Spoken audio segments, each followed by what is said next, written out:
Hmm.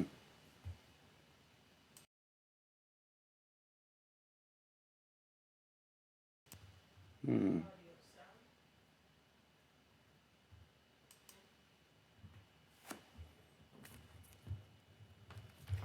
Oh. No audio. Oh, it sounds like there's audio now. Can you text me again? Let me know if you can hear it now, please. Whoever that was. Somebody did, but can't tell who it was. Give me another text if you can, because my audio seems to be working according to this uh, bar here that's going up and down. So let me just see here.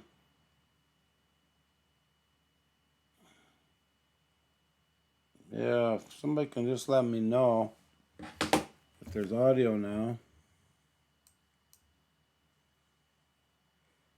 that would be nice.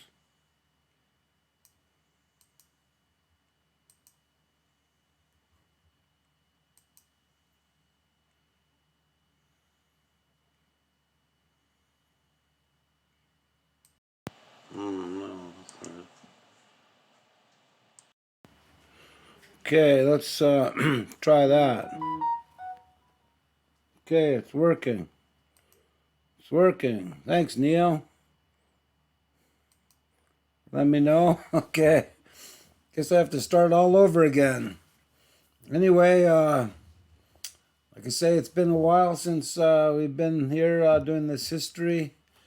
And I'd just like to say Wingane Waloma to everybody. It's good to be back.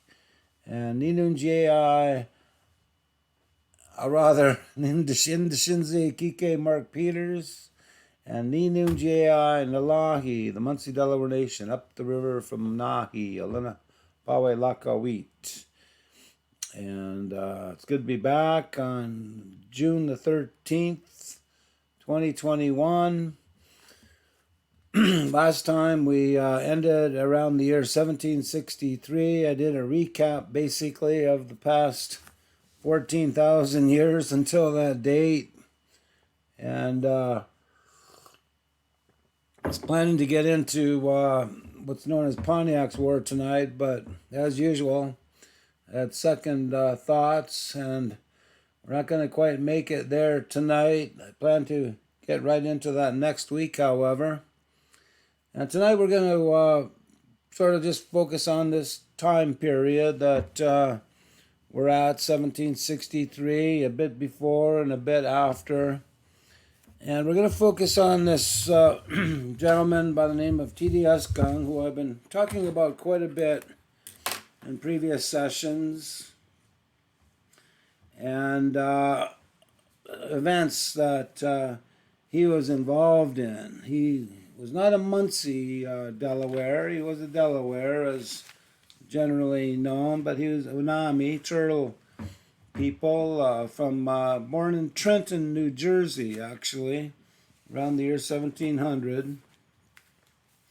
But like I say, he's not Muncie by birth, but everything he does directly involves Muncie's, and kind of what I'm getting at tonight, it's what he is involved in, and the Muncie's that are directly involved with him.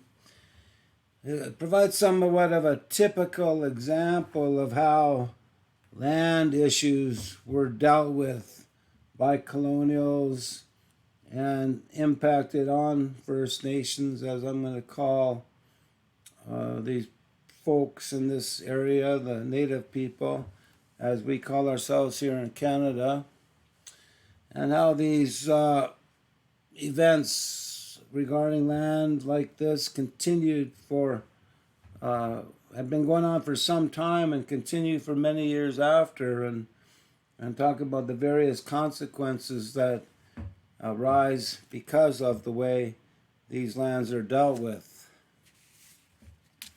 So Teedyuscung, like I say, was Unami, Delaware, of the Turtle people, born in an area known as Trenton, New Jersey, I think just around the Raritan River area. And he grew up there and moved into the Delaware River area eventually when people began to be forced to move from that area of New Jersey west, just as other Muncie-speaking people were forced to move from the Hudson River area west to the Delaware River also. And he was a follower of Nudimus, the chief who was significantly involved in what became known as the Walking Purchase. And that's this green triangle on the right side of the Delaware River there, the border of Pennsylvania and New York, as well as with the various Minisink people up further north in the area known as the Delaware Water Gap, and north of that you see in the green triangle. But after this Walking Purchase in around 1742, this fraudulent land transaction, he and as well a number of other Delawares and Muncies were all forced to move further west and ended up moving into what's called the Susquehanna River here that you see, which began in Chesapeake Bay and goes up to a place called Paxtang there, and then Shamokin, and then Wyoming. And many, mostly Delawares and Muncies moved to these areas, at least Shamokin and Wyoming. And Wyoming, as I call it, the Muncie pronunciation of it, or Wahomic even, is a Muncie word. Wyoming, as it's become known, is a Muncie word. There's a town in Ontario here called Wyoming and a state called Wyoming. And my understanding, and I didn't double check it before this, was that it means where the river crosses the plain. But it's a beautiful area. I'm going to show a painting of it in a bit. But Teedyuscung lived in various areas along this river for a while. And we're just going to go to this map here, which is from the book that we just saw the front page of, King of the Delawares, Teedyuscung. And these are all Muncie and Delaware towns, Unami, Delaware, and Muncie, Delaware towns. You'll see on the Delaware River on the left side. And you'll even see Trenton, New Jersey down there on the Delaware River where Teedyuscung was born. But around the 1740s, after the Walking Purchase, everyone was forced to move, like I say, into the Susquehanna, Shamokin, the Skopeck, Wyoming, Lackawanna, Ajuke, Taconic, Wyalusing, and up to Tioga and Assinnisink and Conisatego. Some of those are Six Nations towns as well, Otsoningo, Aquaga. And Teedyuscung even lived on the Allegheny in the areas over there like Conewango, Buckaloons, and Custaloga's town, Venango. And even up further north within the Seneca areas of Cattaraugus for a while.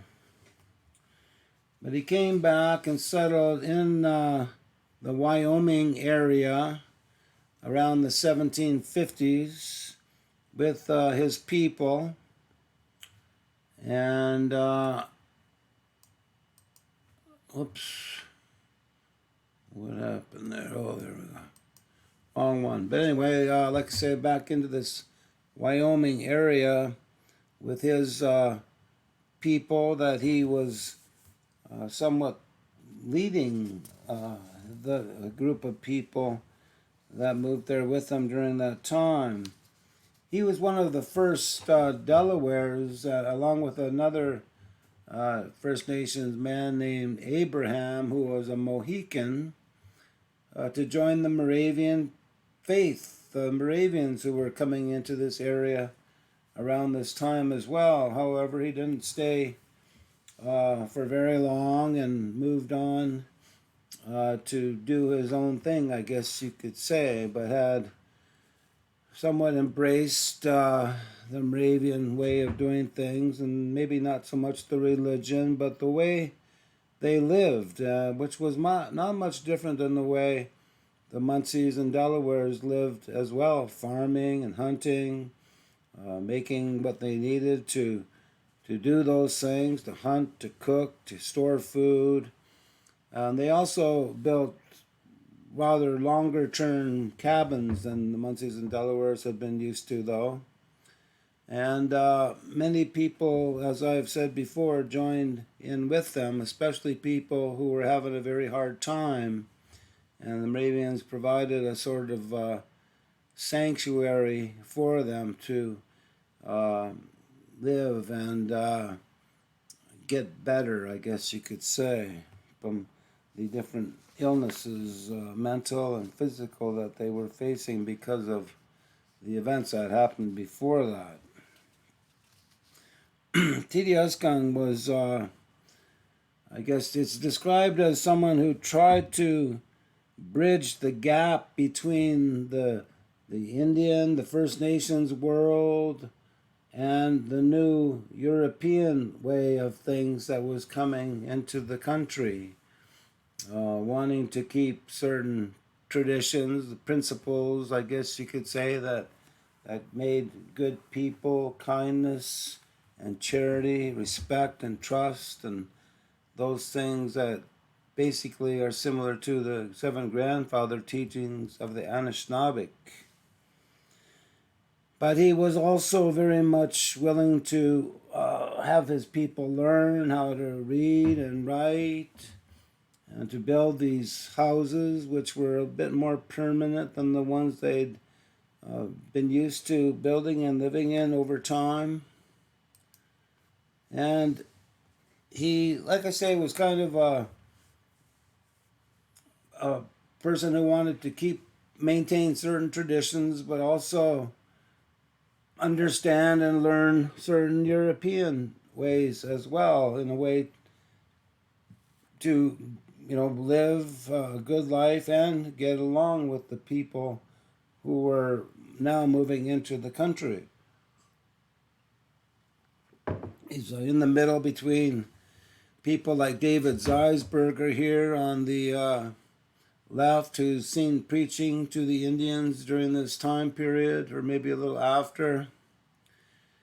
And they had a very European outlook on things as far as their own principles and ways of doing things, although they were very much living off the land in a good way as well. And that's one of the reasons I think the Delawares and the Muncies allowed them to live among them. They practiced what they preached. They didn't just say one thing and do another. And that was very attractive to them. And then there are others, such as what's called the pacifist prophet here, Papunhank, who was a Muncie. And he's described as a prophet here, although I've mentioned the name, I can't remember from the last time. Anawotak is the more Muncie description of that position.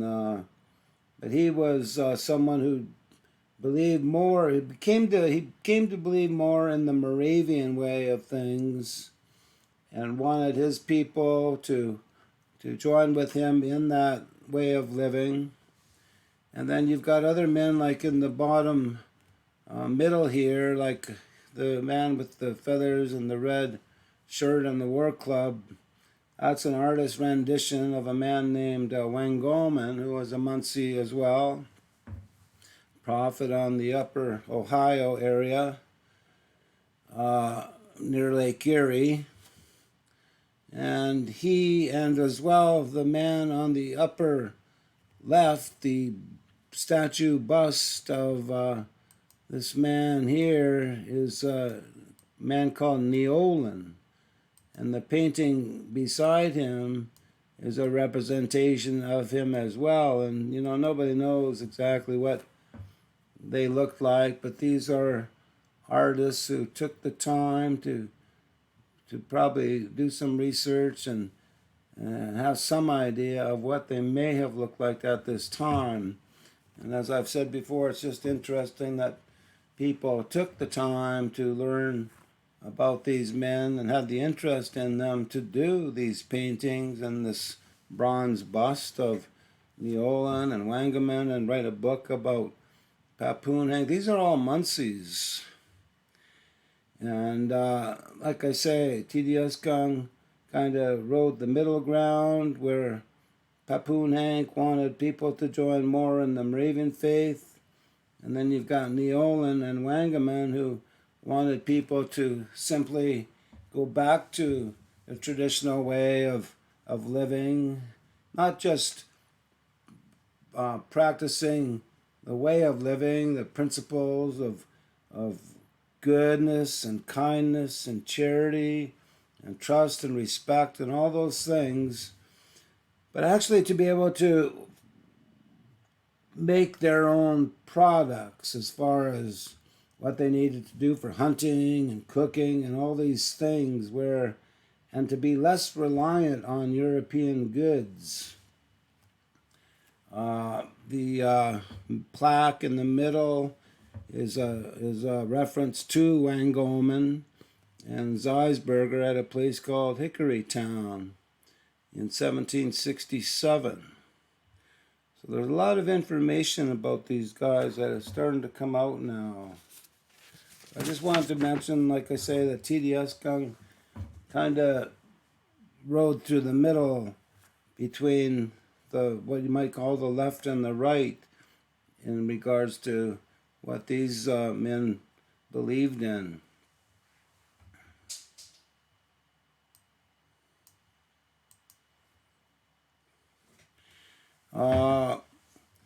When the Delawares and Muncies were faced with the French moving in from the west and the English moving in from the east, as you can see, the dark green is the French here in this map, and the orange is the colonials, the colonial governments. And in the middle, that light green area is where the Delawares and Muncies were living at this particular time that what's known as the 7 Years' War broke out. And I said before, a guy named Paconchahalis, a Muncie, described to John Heckewelder, the missionary, in 1780 that just like the American Revolution that he was talking about at that time, it felt like we were caught between a pair of scissors. And if you look at this map, it kind of looks like that light area in the middle is caught between a pair of scissors, literally. And this is the metaphor that he uses to describe it, that we really didn't have much choice but to join one side or the other, or to risk being cut in half entirely. But this is where Teedyuscung and his people were at this time when the 7 Years' War broke out. And because of the fraudulent land deals, such as the walking purchase and many others before that, things like the killing, the hanging of Wekwehalan, and murders of various families and peoples in regards to the land deals that were taking place, and just the underhanded way in which people have been treated and pushed all the way from the Hudson River to the Delaware and now to the Susquehanna. People like Teedyuscung and many other leaders that I've mentioned before, Shingus, and then many other Delaware leaders decided to take their frustrations out on those people that had taken our lands, on settlers, on forts that had been built in the area, and on militias. And a fair amount of damage was done by them into the areas of the lands that we had lost. However, around 1756, in the middle of this conflict between France and Britain, Teedyuscung became basically a spokesperson for many of the Delawares that were living on the Susquehanna, as well as Munsees and even other tribes that had moved into that area also. And he was said to have represented 10 different tribes, actually. During this time, he became spokesperson and started into negotiations with the Pennsylvania and other colonial governments to work towards peace. And the belt that you see on the bottom right here is perhaps, and I'm not quite sure, but representative of the 10 tribes that Teedyuscung represented. As you'll see, 5 men on each side of this other man who could very well be the English representative on this belt.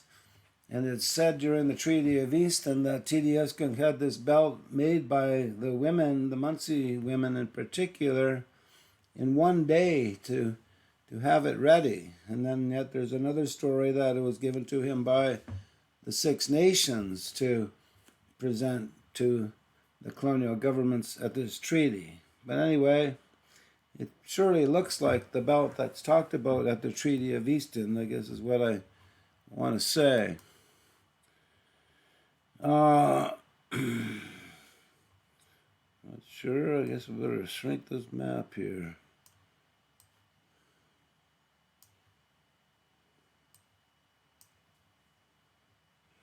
Peace negotiations began in around 1756 with Teedyuscung at this town called Easton. We've looked at it before on maps. It's on the Delaware River. Well, we can actually, we're in the area of Nudimus's town on the Delaware River. If you can see that on the right, Nudimus's town, the town of Easton, which used to be Munsee and Delaware land, is where this treaty took place to bargain for peace. And over a couple of years of discussing, a final meeting was held at Easton in 1758 with something like 1,000 First Nations people present. Some 13 different tribes were signatories to it, actually. So it was a big deal, and I say treaty, but I don't know if that's really what it was. It's just a continuation of land swindling, really, that I think it really amounts to. But at this treaty, and I don't have the reference here, but at this treaty were a man named, in addition to Teedyuscung, this painting here, which is all talked about in Russian on the site that I found the reference to. It is a man named Agohohoan, who was a Minisink man and a direct relation from people where I'm talking now. Again, like I say, who lived on the Upper Susquehanna and was a signatory to this treaty. He was replaced after he was killed in around 1772 by a man in this other picture, a painting.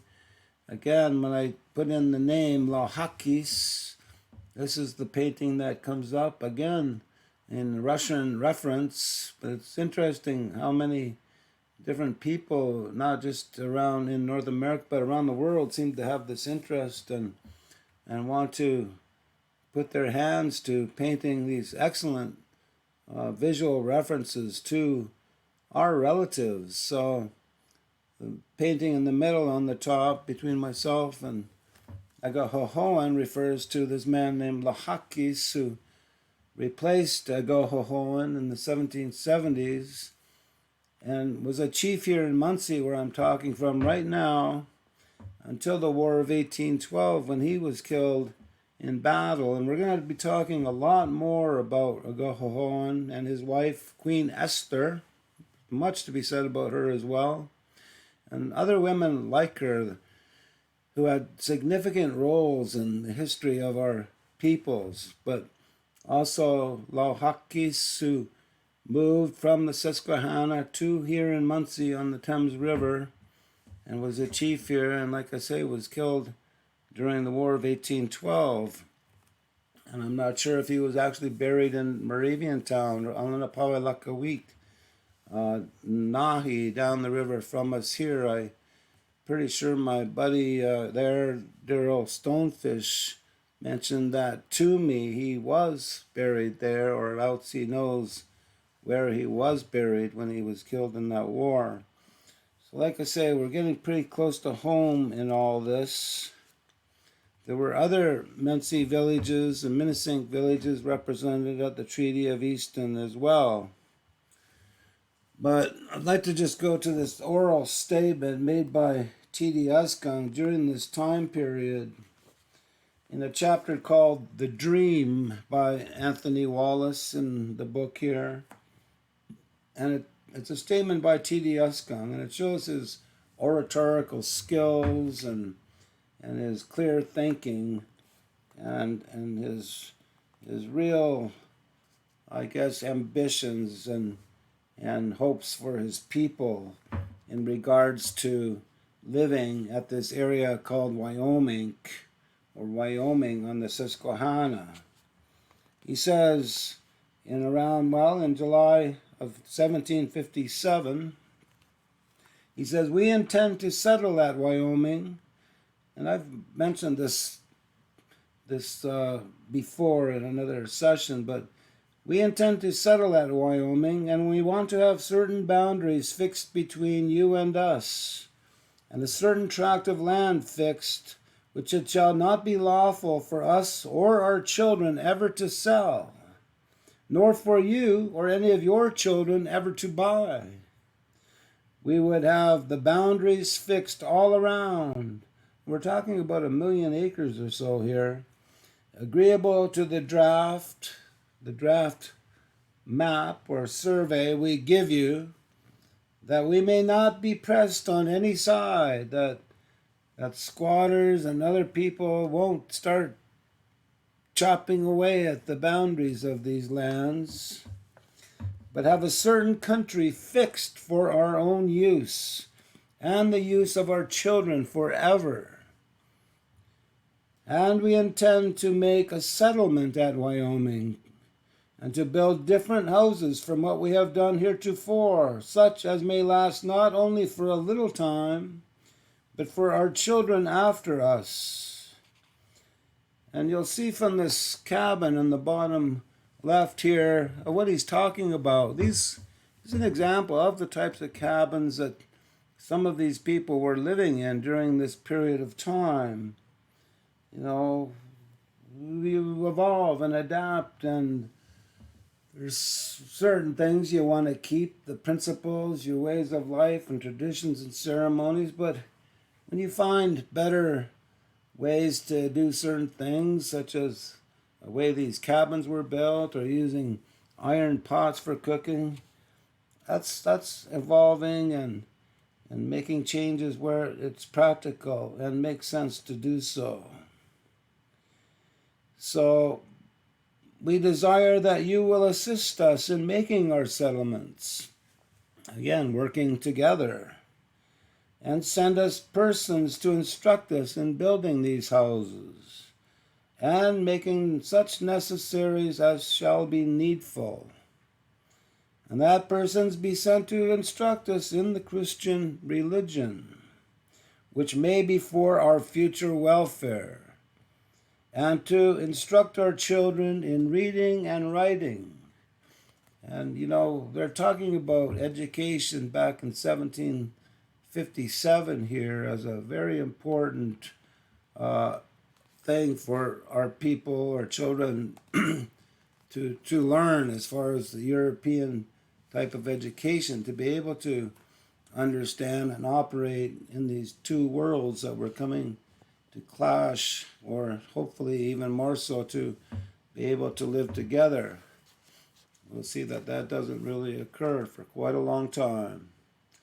And that a fair trade be established between us, and such persons appointed to conduct and manage these affairs as shall be agreeable to us. So, this is where he was at, wanting his people to settle in this area of Wyoming, to build good, solid, permanent houses, to have his children and people learn how to read and write, and to make the necessities of life, and even to understand at least the Christian religion, whether that was a practical thing, and in order to be able to get along with the settlers or not is a question I've always thought about and will continue to look at as we move along here. But anyway, I just wanted to mention that statement by him to show again how he kind of rode this middle road between First Nation tradition and the new sort of things that were coming into people's lives with European settlements. But Teedyuscung and his people continued to live at Wyoming. At the Treaty of Easton, he negotiated very seriously to get some security in these lands, and there was somewhat of a promise made that everything would be done to do that. However, in April 19th of 1763, Teedyuscung was murdered at this place in Wyoming, where there were some 20 houses, as well as his house that had been built, and some 100 or more Delawares and likely Muncies as well living. He was burnt to death in his cabin in the early morning one night by Connecticut settlers who began to move into this area. They had come from the Delaware Water Gap area on the Delaware River and moved along a river that goes that way and made their way through the bush.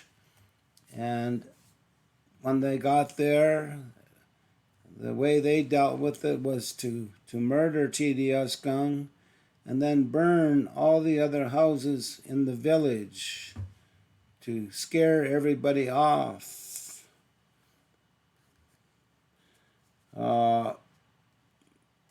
There were even allegations made at the Treaty of Easton that this was going to happen, but they were denied at that time, although obviously the plans were in place.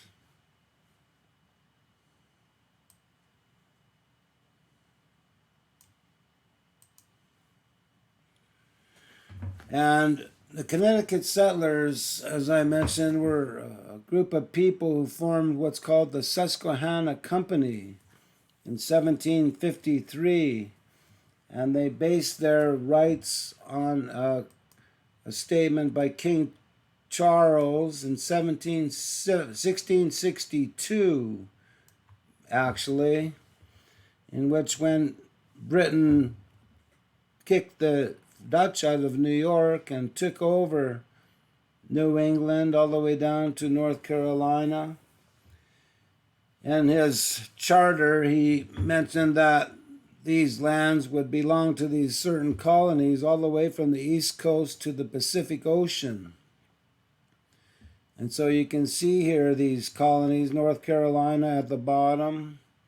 That's supposed to go all the way to the Pacific, although they were stopped at the Mississippi by the Spanish, and Virginia as well, Pennsylvania. Then you see Connecticut on the right, and it extends even under the Great Lakes, Lake Erie and Lake Michigan. These areas they claimed because of this royal charter by this king who decided they could just take this land based on what's known as the doctrine of discovery. The same is with the colony of Massachusetts. I mean, it's totally illegal, really. These kings and queens in Europe were just a bunch of gangsters, really, criminals, organized criminals who've decided to make up these rules on how they are going to split up the proceeds of crime, basically. And they'd all be in jail today if they tried to do this now, but because they had the power and no laws or international courts to stop them, they just felt they could do whatever they want. I mean, we were a very civilized people, as we've seen and talked about so far, much more civilized in a human sense than these people who came here, although they had technical civilization of ships and guns and cannons and all those things of war that could simply conquer and kill and steal things, which is what they did, actually, or tried to do. They did that in other areas, but they weren't quite so successful in North America, and ended up having to actually negotiate in most circumstances. They couldn't just do what the Spanish did in Mexico and South America, or what their initial massacres did even in the northeast of North America. But even at the same time as Connecticut claimed these lands in what's called Pennsylvania, Pennsylvania claimed the same lands. So these colonies, as you see, were all fighting each other as well. Virginia claimed these lands also. So they were at war with each other, and different land speculators and companies they were all fighting each other as well. And it was all for money, really, all to fill their pockets with gold and not care what happened to the original people that lived there and who invited them as friends to come onto shore and gave them the food and necessaries they needed to get by in the first few years. Like I say, I don't think the concept of lying, cheating, and stealing and deceit were things that the First Nations people really knew about or understood. And although these land speculators, these representatives of kings and queens came with a sort of offer of friendship in the back of their minds, they were thinking, well, yes, we'll be friends for now until we have enough people here to simply take the lands rather than have to do it in a fair and honest way. And I think we even continued to hope that maybe as these regimes changed, the next one was honest and fair, but we kept realizing that this was pretty common practice among all these folks. Not so much the settlers as these representatives of kings and queens, governors, and colonial officials. The Connecticut Company or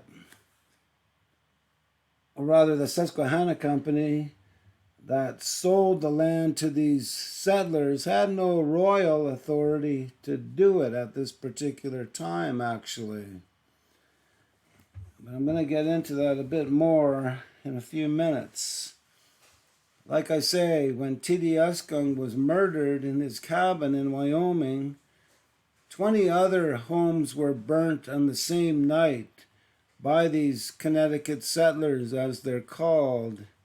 They had moved in from the Delaware River and basically attacked these peaceful people in Wyoming, killing the leader, murdering him, and making the others disperse. And they all fled to places like Weshquatank, and you can see them a bit in this map here.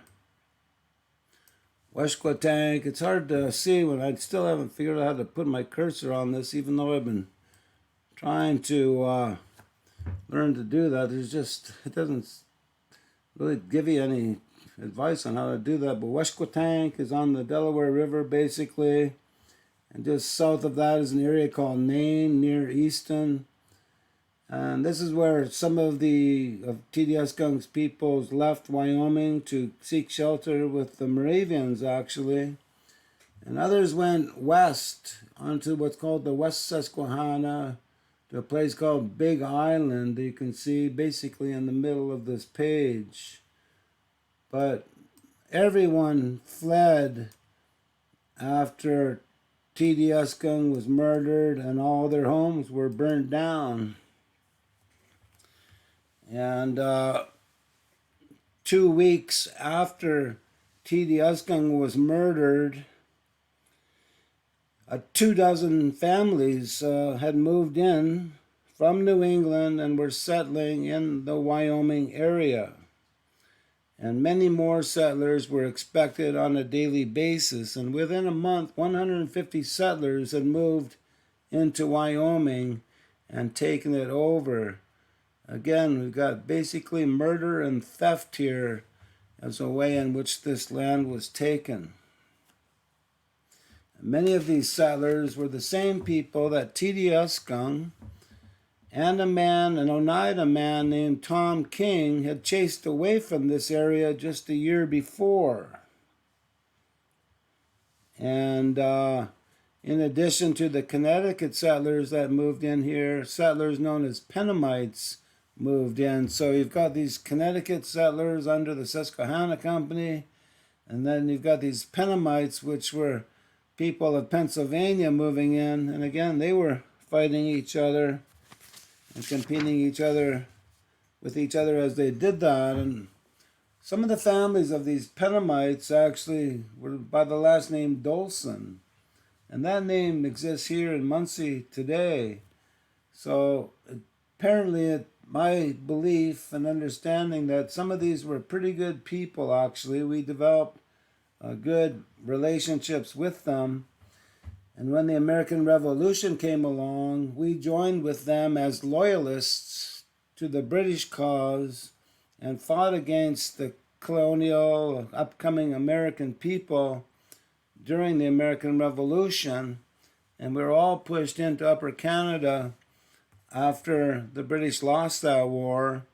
And the name Dolson, like I say, continues to exist here. We adopted that name from these Dolson people who were Pennamites living in the Susquehanna. And even the non-native Dolsons had an inn down the river near a place called Chatham called Dolson's Inn, and others settled in the Niagara area at this time. So again, I'm just talking about there being good people that we knew and got along with during these periods. Not everybody was bad. As Paconchahala said, there were bad people, and they must be the strongest, for they ruled. There were also very good people that were trying to find a new life of their own and weren't so much into stealing and killing as some of the others were.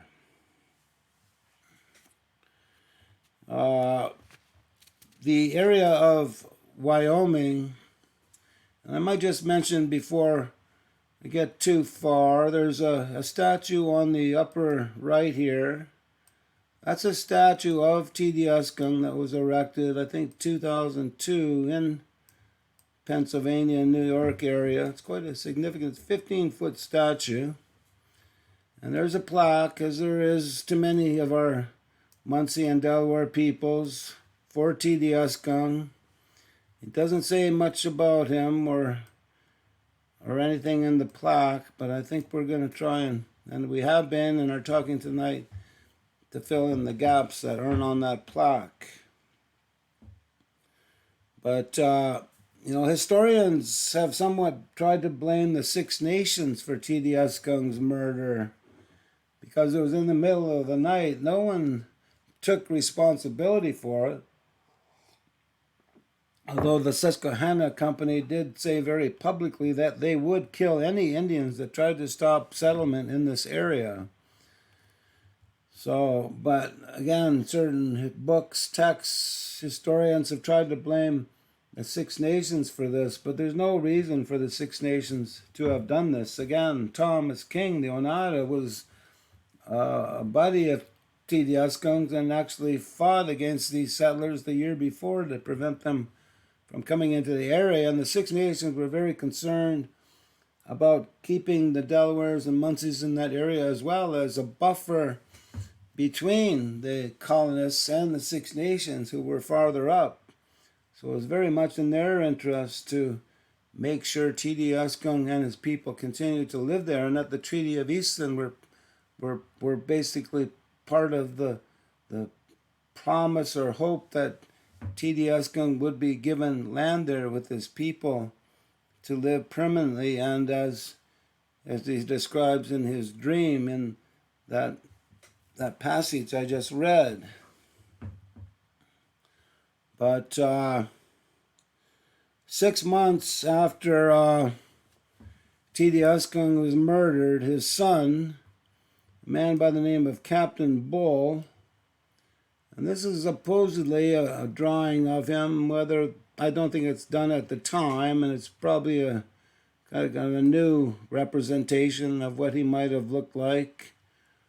But this is supposedly a drawing of him, and there's an interesting war club that he apparently used as well during some of the activities that he took part in, both before this killing of his father and the revenge he began to take out after his father, Teedyuscung, was killed. In fact, 6 months after his father was murdered and all these houses were burnt down, Captain Bull attacked Wyoming and killed all of the settlers in that area with his Munsee and Delaware partners. It's described that he tortured 9 men and 1 woman and took 20 captives. And, this is part of the stereotype that gets to be put out regarding the way we did things.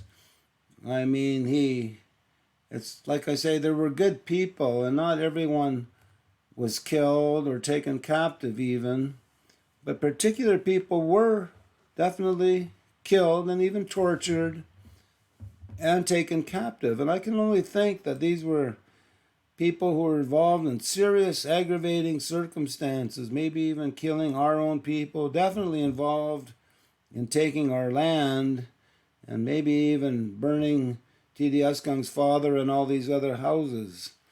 I mean, these people knew what was going on and who was involved in these things at these times. It wasn't just anybody at random that was picked to be tortured or killed or taken captive.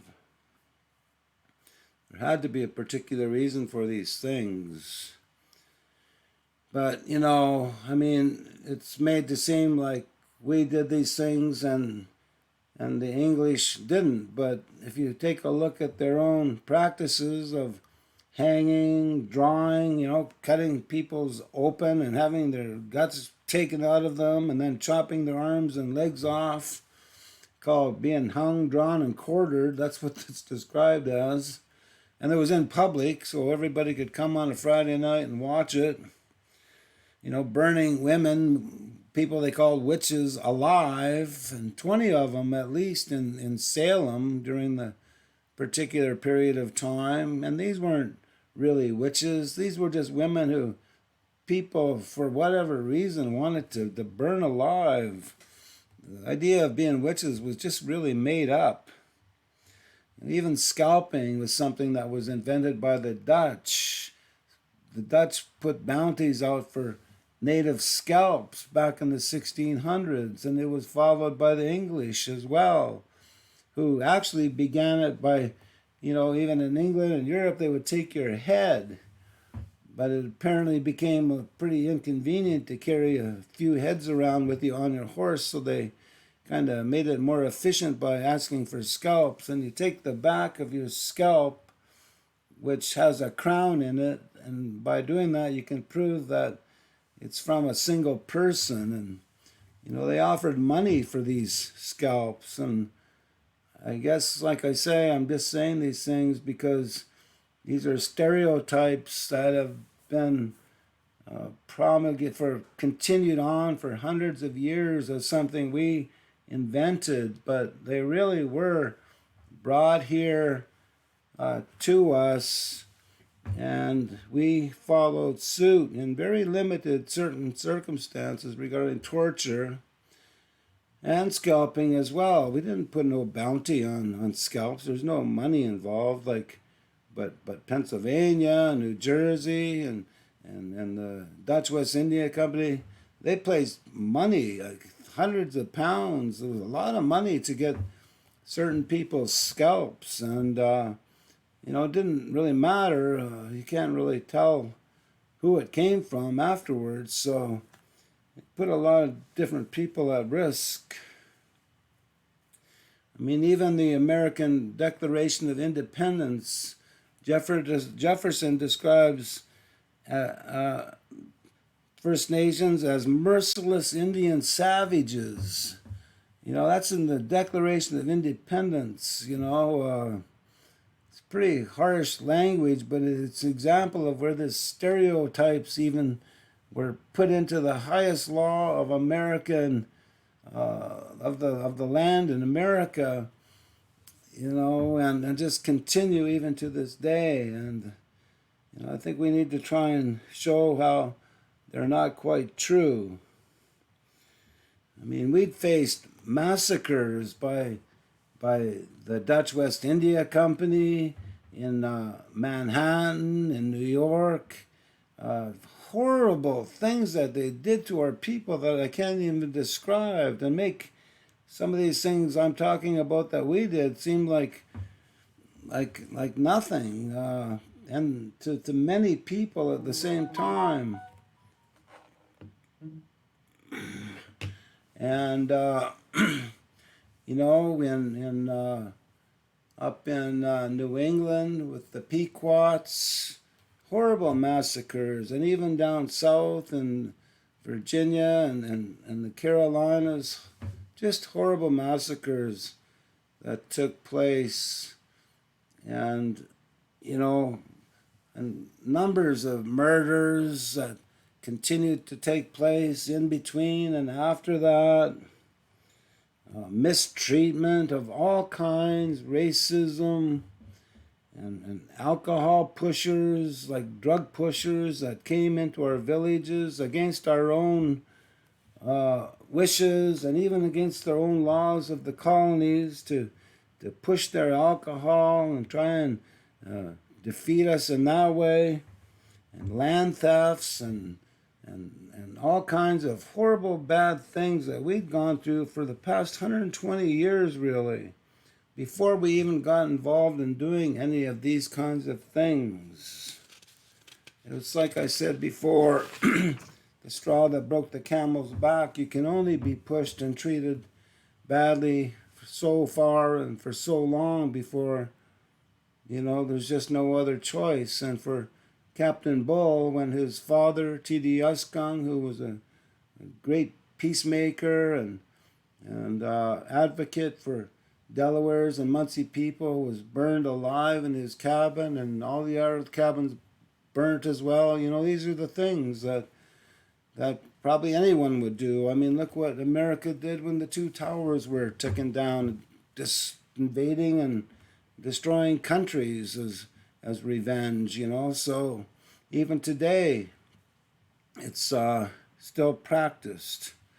And maybe that's what needed to happen, but I'm just saying, you can only push people so far.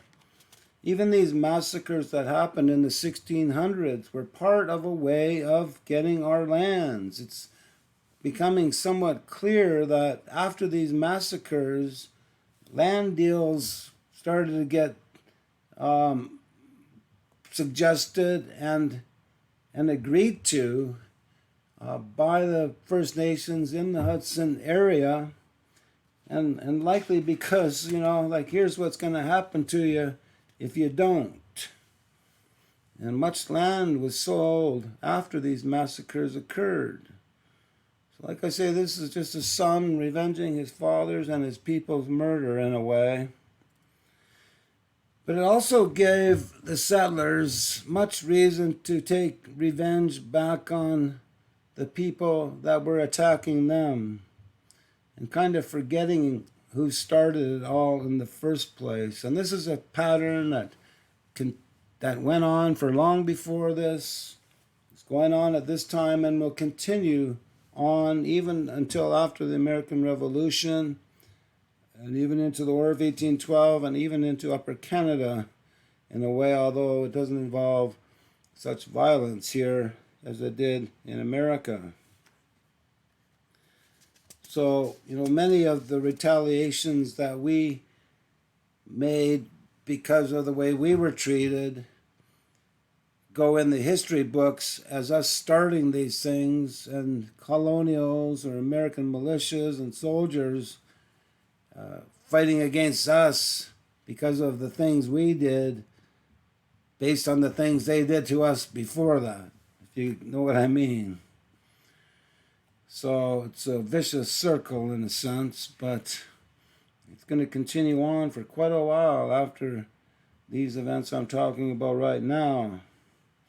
Like I say, the Susquehanna Company, who sold these lands to the Connecticut settlers, had publicly stated that they would kill any Indians who stood in their way of taking these lands. Again, they had no royal authority to take it, but this was the policy, the public statement of this private land company, after we'd already lost 90% of our population to disease and massacres and murders and alcohol and all these things. Now they're saying, well, we're just going to kill you now and take your land. And we're going to see, in a way, that's what they continue to do until after the American Revolution. They're somewhat thieves and murderers, I hate to say. But Captain Bull, like I say, there's a drawing of him, but there's also a plaque to him in an area known as Bulltown in West Virginia. And it talks about this town being an important point in the plan of Washington to establish transportation to the West. There was an attack by white people in 1772 upon Captain Bull, which led up to what's called Dunmore's War. And after Pontiac's War, we're going to get into what Dunmore's War was all about as well. But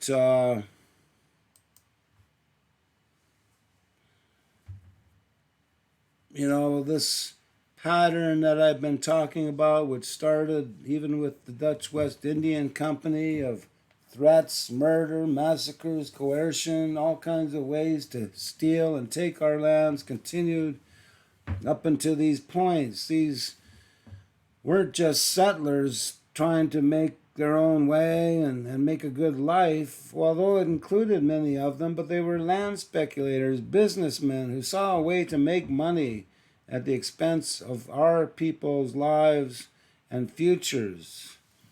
And you see on the painting on the lower left, that's a painting of the Wyoming Valley where Teedyuscung and his people lived, how beautiful and fertile and how it looks. And then you'll see on the in the middle here that I'm expanding, this is a picture of the same place, Wyoming, in 1889, but they changed the name to Wilkes Barre. I don't know why. I guess they just didn't want to have it remembered as a Muncie or Delaware place that they had taken rather improperly, and began to write a new history about it. You'll see on the bottom right here a survey plan of the same area, and this is how it was done. These companies would find a way to get these lands. A grant from King Charles in 1662 gave them apparently the right to go and murder us and take it. And then these land speculators would have surveyors come and put it all into different lots, and they would make astronomically more money off it than whatever little tidbits they did pay for it. It's said that they paid £2,000 to the Six Nations for these lands in 1754. But, even renting an apartment here for 1 month now is probably $2,000. An acre is worth 100 times more than that. So the value of land is just incredible from what it was, how it was got, or even if it was paid for, and such ridiculous amounts compared to the amount of money that was made off of it by selling it to settlers afterwards. And this is just a map of that same area. It's called Wilkes-Barre now, near Scranton. And there's other names here that you'll see. If you go along the Susquehanna, you'll see Machanaquah, Chickashinny, Nanticoke, Lackawanna, all kinds of Muncie and Delaware names, Taconic, Mashopin, that were kept for some reason. I guess they thought they were pretty cool names or something, and they couldn't find anything better, because they are very cool sounding and even meaning names that were kept, like I say, for some reason. But again, it's just the pattern of speculators finding ways to get this land, dividing it into lots and selling it to settlers who believed they had a legal right to these lands once they paid for it, not knowing the ways these speculating companies obtained it in the first place, being told more than likely that, it's all legal and everything's fair. And then wondering, why are they attacking us then if we didn't do anything wrong? But, even George Croghan during the Treaty of Easton mentioned that it was Pennsylvania's policy itself that resulted in all these attacks on settlers and forts and militias by the way they took the land and treated us regarding it. Not so much the settlers, although some of these settlers were just as bad as anybody else. But there are also very many good ones, good people as well, as I've been trying to note as we go along. So Captain Bull was involved in many events after his father was killed, and said that him and his Delaware and Muncie followers had killed up to 50 settlers, and that Captain Bull himself killed 26 with his own hands. That's a person that's quite upset, obviously, with the things that happened, and took his vengeance out accordingly. And he was caught and arrested by the colonials in a place called Canisteo, New York, and it's here just below the Finger Lakes on the left-hand side. I had it here before, but anyway, it's somewhere in this area that he was captured, and he was given the option of being hung or moving with his people somewhere else. So he took the second option, and he moved to this place called Bulltown that I just mentioned, and it's in West Virginia, of all places, the land of the Long Knives, which were our enemies as far as their militias were concerned, at least. But for some reason, again, as I mentioned, the local people, the settlers, didn't seem to mind him and his people being there, and they stayed there for quite a while until this place was attacked by white settlers and they were driven out. But even to today, I understand descendants of Captain Bull live in this area of Bulltown, West Virginia. So, like I say, he stayed here till 1772 when they were attacked, although some people stayed behind. Then they moved to this place called the Wabash River in Indiana, basically. And then on to the Mississippi, where he died many years later. He was never killed for the things he done, and for some reason, when he moved to West Virginia, he didn't seem to have any problems for the things he did. But anyway, we're going to end there tonight. I just wanted to talk about this circumstances surrounding Teedyuscung and the things he tried to do for his people, and what happened to him because of that, and the way his lands were taken, and the way his son took his vengeance out on the people that did these things to his father. And they all involved, like I say, a pattern of the way things had happened up to that time and during this time, and will continue to happen for many years to come, that we're going to be getting into also. So after tonight, after Teedyuscung was murdered in April of 1763, in May of 1763 began what's known as Pontiac's War. And Pontiac was an Ottawa Indian of the Three Fires Confederacy, the Anishinaabe peoples in the Great Lakes. But we're going to find out just how much he was influenced by this man named Neolin that we had talked about also. This statue on the upper left of this prophet, this Onawotuk named Neolin. How Pontiac was influenced by him, and also the part that the Lenapes, the Delawares, and the Munsees played in this war or rebellion, as it might be called, and what changes the British made in their policies regarding the land because of it. The Royal Proclamation and other policy changes. So anyway, I've gone a little bit over tonight. I didn't think I'd be more than half an hour, but it's been an hour and 10 minutes. So I'd like to say it's get back into the swing of things here, hopefully, and cover the Pontiac's War next week. And I'd just like to say it's good to be back and talking about our history and the history of First Nations in general as well is going to be becoming more apparent as we move into the next periods of time from the 1760s until today. So I'm just going to say Lapishkanawa Lomwa, and we'll see you next week on June the 20th. Anishik.